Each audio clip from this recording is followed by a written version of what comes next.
જો કે આ મામલે મોટા સમાચાર સામે આવી રહ્યા છે કે પોરબંદરમાં વાઇન શોપ ખોલવા અંગે કોંગ્રેસે મોટા પ્રહાર કર્યા। પ્રદેશ કોંગ્રેસના પ્રવક્તા મનીષ દોશીએ નિવેદન આપ્યું, ગાંધીજીની જન્મભૂમિમાં લિકર શોપ ખોલવી તે આઘાતજનક, ગાંધીજીની વિચારધારાઓને ખતમ કરવાનો ભાજપનો પ્રયાસ છે।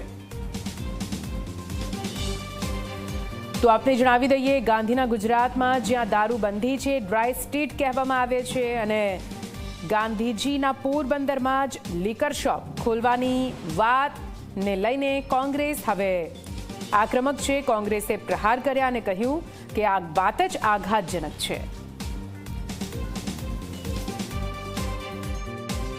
ગાંધીની જન્મભૂમિ ઉપર પોરબંદર ખાતે જો લિકર શોપની મંજૂરી આપવાના સમાચાર મને લાગે છે કે આ એ વિચારધારાના લોકો જે એક સમયે જેમને નાથુરામ ગોડસે ગાંધીની હત્યા કરી, એ જ વિચારધારાના લોકો આજે ગુજરાતમાં ગાંધી વિચારને ખતમ કરવા માટે સતત કાર્યરત છે।